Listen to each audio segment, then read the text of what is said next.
how are money patterns from people's childhoods showing up in their adulthood? Well, we as humans, we repeat what's familiar, and that doesn't necessarily mean that it's healthy. So our messages that we grow up with, which could be childhood or just our first jobs or things like that, they create what we think about money. Do we feel abundant or do we feel scarcity? How are we responsible with it? And how do we show up in a way that we have self-worth and price ourselves, how we save, how we spend, how we tolerate financial stress? Like there's so many things that go into it. So, for instance, if your parents fought about money all the time and it becomes like a negative thing for you, and you don't probably want to pay attention to money. So you probably avoid anything that makes you look at money or think about money because you grew up in a household where it was not a good place to be when money was brought up.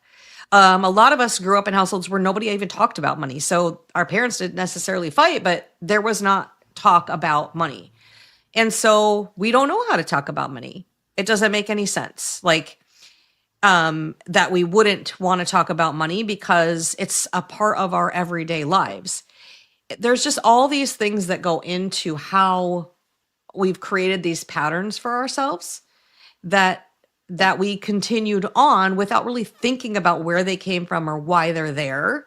And once you start realizing that, like, hey, where did this belief about money come from that I have? And you start thinking about your past and where that might have come from, then you start to think like, is that story real? Is the story that I've been telling myself this whole time a real thing? Or do I need to figure out my own money story? So Oh, yeah. I think that really just getting some introspection into where these came from can help you move forward with that. Oh, yeah. Because it's all a story. It's all a narrative. Albert Einstein, one of the smartest men in our most recent time, and a lot of his theories, as people get smarter in general, and as the equipment becomes online to actually verify his claims, a lot of his theories are becoming more and more true as we go on. One of his theories was that the past, the present, and the future are all happening simultaneously. The past, the present, and the future are all happening simultaneously. And just like you said, limiting beliefs. The thing about limiting beliefs is you never know where those limitations are until you hit them. And it's kind of hard to believe that the 1-year-old me is still walking or crawling around while a 40-year-old me is talking to you, while 80-year-old me is somewhere playing bingo, right? But even if that isn't literally true, I believe it's at least metaphorically true. The person you are today is based off of the experiences that you had as a child, and the actions that you're doing based off the person you are today is building that person in the future.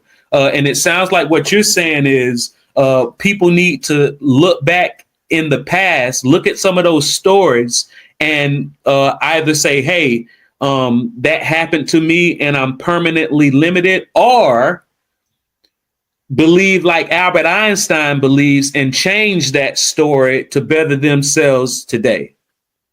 Yeah, absolutely. That's actually a big one that I see, where people think that, they're just not worthy of more. And they're limiting themselves without realizing that they're limiting themselves, because they're just like, well, this is just the way my life is. This is just the way it's going to be.